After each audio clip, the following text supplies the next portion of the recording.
guys, welcome to the episode 3 of That's My Role. If you are new to this, That's My Role is basically a series where we help the freshers, the job seekers, and the undergraduate students who want to change their professions, and we'll cover all possible career options here in the series. So today we have with us Haimantika Mitra. She is an developer advocate at Appwrite. So, hey Avantika, thank you so much for accepting the invite. I'm so glad that you have joined us here to share your experience and how can a fresher get into this role. Hi Mansi, it's a pleasure being here and I'm very excited to share about this role with the freshers, and I'm sure that most of the people who join in will get some insights from it, and if they think it's a role for them, I'm sure that they'll go ahead and pursue it in the future. Thank you so much. So let's get started. Haimantika, first of all, we'd love to hear your introduction about what your experience has been and what urged you to, come to the field of developer advocate. Oh yeah, definitely. So like you mentioned, I'm Haimantika Mitra, and even I am from India, but from the northeastern side, and I come from a very small place, it's called Siliguri, and try to keep the introduction small. So currently I'm working as a developer advocate at Appwrite, and before this I used to work at Microsoft supporting the Outlook and Exchange team, and that is where I used to be. Though that was my dream company, but very soon I realized that I'm missing, the spark. I'm not doing where my passion lies in, and I definitely love helping people. I love to interact with people. Be it students, be it professionals, be it anybody. I love people, and I also love tech. If you ask me what would I do in my spare time, I would definitely love to break and build something with tech. So that is what I genuinely do, and that is where my passion lies. And then the next part is the communities, and I'm sure that a lot of you must be involved with some communities. If not, I would say this is where you to get started, because most of the learnings that I have right now are from communities. And if you remember, I mentioned that I come from a very small place. So in this place, there is absolutely zero exposure to technology. And there's literally one college where you can go and pursue engineering, and that is where I did my engineering from. So you can understand when it comes to tech and the experience or the exposure related to it is very limited. Thankfully, the COVID time, that is during 2020, it turned out to be a boon for me. I was back home always on my laptop, and that is where I discovered communities, and everything that I know today or I am today is because of the communities.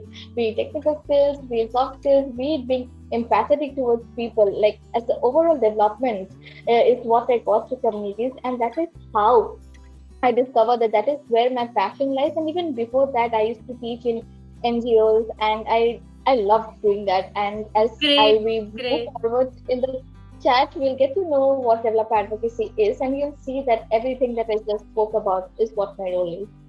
Yeah, so that's all about I think you told about how did communities play a role in choosing this field of developer advocate. That's amazing. So which all communities were you part of?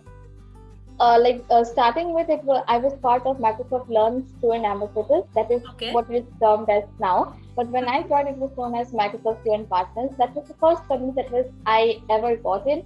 And at that moment, I was, level 0 of beginner. I don't even know how to use Microsoft Teams app, so I was that new and beginner. But just hanging around with people, just being there. At least for 10 to 15 minutes or 30 minutes of your day, you get to learn a lot and you make connections. And I think there's a famous saying that goes by, your network is a network. So that is what that turns out to be. Yeah. Correct. Even I do believe in this, and networking is the best way you can, exceed in something. To know that, how did you get to know about a role called developer advocate? There is a role of this certain thing, right? First of all, worked as a technical support engineer in Microsoft, right? And then you switched to developer advocate at Appwrite. So how does this switch happen? Your first question first, and the next question after this. So when I did my engineering, that time I had no clue about developer advocacy. I did not know what advocates were supposed to do.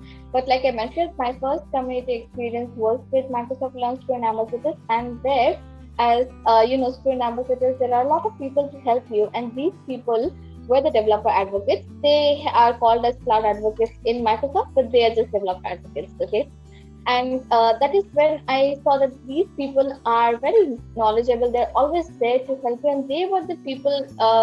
They, and when I heard from them that what are they day to day, what do they do in a daily basis, and that is where I thought that okay, this is the cool people in the organization. Correct. They're doing a really fun job, Hmm. and also it checked mark with all the passion, with everything that I genuinely like doing. So ever since I had the mentality that I need to work, I need to get a job, I thought that anything that I'm going to work in the next for the next 10 to 15 years, whenever I decide to do my retirement, it is going to be something that I really like working on. Correct. Correct. And from then onwards, I found out that developer advocacy is something that I like to do, and that is where my passion lies. That is how I got to know about developer advocates. And when the question comes at like how did I make a transition to? So being involved in communities, I was already doing a lot of work that cloud advocates already do, and even at Microsoft, though I was in a different role, but I was contributing to docs. I was working with other cloud advocates. Basically, apart, outside my working hours, I was doing a lot of advocacy work. And then I thought that this is something that I'm doing in my free hours. Why not do it in my full time? And that is how I made a switch. And yeah, Great. that's Great, how Haimantika. everything I worked out think for when me. you see a person working and you kind of relate to it, ki this is what I want to do, and this is That's it. superb, this is nice. That is I could absolutely relate to. Chalo, so let's move to the Yeah. next question that we have for the day. Is Mhm. Haimantika, what do you think, or could you please tell us that how does a day look like being a developer advocate? Say that the role of a developer advocate, it depends from company to company, but I'll try and cover and say what I do in a day. So most companies, and even in my company, what we do is we have a plan for the next 3 months, or next the quarter, or next 6 months, and that is what we work on. And most of the our work, it consists of three C's. First is code, then is community, and then there is content. So most of the work that we do is either related to code. We are either integrating something, we are writing code, or we are engaging with the community. Now, community can be anywhere. We can have an ambassador program. We can have some different kind of program, or for the community in Microsoft is in MSP, and for the community in Appwrite is in Discord. So that is where our people are. There are almost 10,000 people, and we need to come up with ideas and ways to engage with them, so that they feel welcomed. And also, as developer advocates, we are the bridge between the engineering team and the community or the developers. So we need to always stay in loop with what is going on both the sides, and we need to form a relation through collaboration, through networking, so that everything is in a perfect balance. And the third part that I mentioned is content. So we write a lot of technical content, be it through docs or YouTube, or being in podcasts like this, or traveling to conferences. So there's a lot of work that we do, and it changes from day to day. Maybe like today I was working, and like I have a major community will be released in the next few minutes. So today we were working on that, and I also have tasks lined up for this week that is related to code. And I right now I am interacting with you, so this also includes as community work or talking in conferences. So this is what we are doing on a day-to-day basis. Okay, so if you would have to sum up, it would be making relations between the communities and with people. Yeah, Second would be exactly. designing up content around what we have to do and all of those things, and coding as well, right? Yeah, designing content around also like the product we are aligned with. So if you are a developer, and if I tell you that you must use Appwrite, but how do I convince you? If I come up with a very nice video, or if I come up with a very interesting article, or a nice app, only then you'll be convinced to do it. So this is the content that we write. Any documents that you see that most companies have, like Microsoft has MS Learn Docs, or Amazon has their own learning platform. So all of these learning platforms and the content are curated by developer advocates. Okay, so a lot of people think that all of these tasks has been done by a term called content writers. Don't they do these things? For relationship, it is a huge umbrella, and Okay. under that there comes in a lot of terms. So there is, there is a technical writer, there is a community manager, there is a developer marketer, then there is a developer advocate. So developer advocate does a little bit of all of these. Developer marketer is heavily focused on marketing. Then a technical writer, content writing can be non-technical or technical. But when Right, a correct. technical writer is writing, they are very focused on technical writing, and many companies do not have this position called technical writer. That is when the developer advocates chime in and do a lot of heavy technical writing work. Got And I it. mentioned community managers. So what community managers do is they're only focused on the community, and they do not code, or they do not do the other kind of events. So under a big umbrella, there are these sub-brands that we have. Okay, got it, got it. And that we have for the day. That is, what skills do you think a fresher needs to have to be in this role? So I would say that first is definitely technical skills. If you look up a job description in any company, they'll ask you to have software development skills. They'll Okay. So it depends on company to company, and also on the product. So if a product is, the code base is heavily dependent on Java or C++, so they'll expect you to have some expertise on that. Other than Okay. that, they also expect you to have software development experience, Okay. or for you to know basic CS Right, and right. some amount of coding, because you will be coding, you will be writing technical content. So for that, you need technical skills. And other than that, like I mentioned, you also need to have writing skills.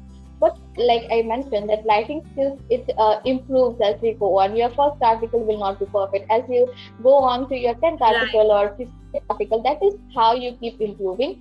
So here, I would say that if you are a fresher, or if you are a student right now, whatever you are learning, if let's say if you are learning a language like Python, write articles about it. What did you learn in the first day? And do public learning. Post on your social media that, hi fam, Twitter fam, or LinkedIn fam, this is what I learned today, and this is where I'm writing. And even till date, even though I'm working, I'm still learning Angular, and I'm writing articles every week and posting them on my social media. So this is a very important skill. And the third is community management. So as a fresher or as a college student, you are not expected to build communities. What you can do is you can just join communities, be a listener, see how things work, participate in events, and that is how you'll gather a lot of experience. And also, communication is a big thing, because the word developer relationship is where you're building relationships. Correct. So communication plays a very major role. You need to know, at times our work is we are working with someone who has a large number of following and is a very busy person, and we need to convince them to try out our product. So if we do not have, those convincing powers, or those Right. communication skills, that person might not uh, be happy to collaborate or network with us. So these are the tips and tricks that one follows to collaborate, and that is how big and amazing collaborations happen. So these are few of the skills that one should work on. Okay, okay, got it, got it. So how were you assessed while in the interviews? Like, did you had some test examinations, like online tests, and then you went through interviews, or how was the process of assessment in this developer advocacy field? One thing is that I already have carried an experience with me. It's Right. been like I have been working before, and a lot of times, this developer advocates KC role, they look for people with experience. So Okay. like generally any fresher role, we used to have assessments and then move to the next round. So these do Okay. not have that.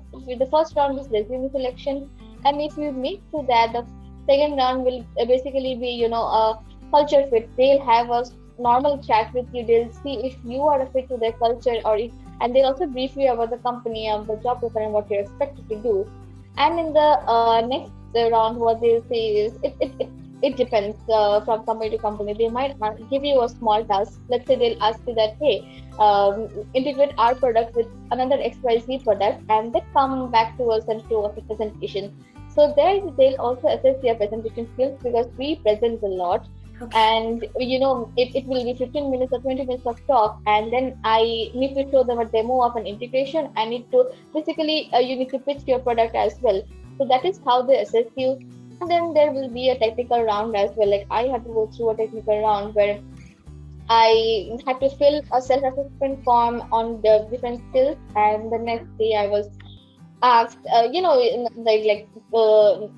interviews these days are not where one asks you a question and you go and answer them back. So it's more like a conversation, and within your conversation, they ask about your experience, they ask what have you built, and then they start getting deeper in technology.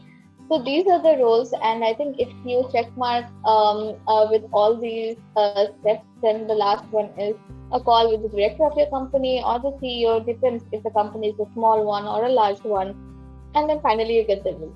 That's it. Okay, okay, got it, got it. So, you have been, in this role of advocacy. So, what do you think? What are the pros and cons of being a developer advocate? Or you had some expectations before, joining this role of developer advocacy, but you found out that this is also work that has been included, or you did not know about those things, or some fun events that you want to share with us. Exactly. So I would say that so far my experience has been amazing, and this is what I exactly expected, and I'm working exactly what I wanted to work on. And at Appwrite, the work is you choose the domain or you choose the stream that you like. So let's say if I like the traveling and the speaking in conferences part, I can do that. And if somebody else likes the writing part, so they can do that. But generally, what we do is we share our work, and all of us in the team do the job. And I would say that so far I haven't been disappointed. I am doing the work exactly that I have been hired for, and yeah, that's it. I really had a pleasant experience and no complaints. And I would say that there are no cons to it, but there are definitely pros that I would like to highlight. Right. So like I mentioned that developer advocates do travel a lot, and many do not wish to travel, so that is definitely a personal choice. But Right. as someone who likes to travel and does a lot of this work, so we meet a lot of different people from different cultures, and then we learn from their experiences. This is something that I genuinely like. It's not only the technical skills. You, after any conference, you go out for dinner, you talk to people about life, about how their experience has been. And when you go back home, you carry with yourself a bag full of experiences that you will remember in the next 10 to 15 years. And even for me, as someone who is almost of your age, traveling, doing things that I never thought I would be able to do, they are a whole set of experience on its own. So yeah, Exactly. these are definitely perks that I see. And plus, like I mentioned, this is something that I genuinely like to do. So I do not wake up every Monday with Monday blues. I wake up every Monday with a broad smile and excited to work. Yeah. Correct, exactly, Mantika. I think this is the one of the reason also why did I planned to do this series, to let people know of different jobs that they can relate to works. Yeah, Exactly. this is what I exactly love to do, and so I can very well do this job. So Exactly. what I have understood with this interview that I took about developer advocate is, it's not just reserved, you're not reserving yourself towards only technical stuffs where you're just building things, but also you are making up relations with other people, and asking them to join in and work on the product, and then you are designing some content, or maybe something to tell people and all of those things. So it's basically a combination of different tasks that developer advocates does, right? Exactly. Very true. True. Okay. So we have the very last question for the day. That is, what tips would you tell to the people who want to come to this field, and who want to actually dive into the field of developer advocacy? And so could you please tell some tips for them? Yeah, definitely. So if you remember, I did mention that developer relationship has a lot of sub teams underneath. Right. And I think it's before a fresher or anybody who wants to jump into this role, I think they need to do a lot of research on their own, because if this is something that they want to do for the next 5 years, because a lot as a fresher, it's not mandatory that our first job is going to be perfect. But if you can take a bit of precaution, if you can talk with people, I think the best advice that I would give is talk with developer advocates who have been in the role for a very long time. Right, Even right, I did the same. I talked with people, I learned from the experiences. So at the back of the mind, I knew what I am going to do. That is why I mentioned that I do not see any cons so far, and I'm doing exactly what I expected to do.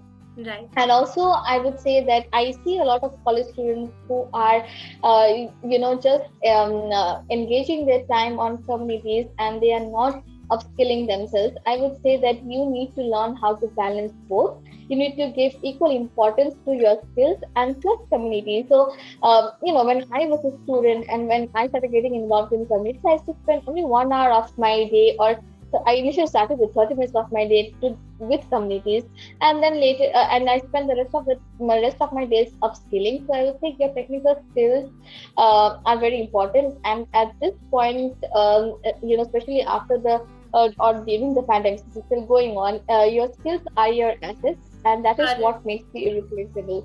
So I would say that for everybody to invest on your skills, on your technical skills, the technology demand is not going to decrease anytime soon. It's ever increasing with new frameworks, new languages coming up every day. And also, even though you get a job, you get something that you dreamt of, be sure to keep upskilling.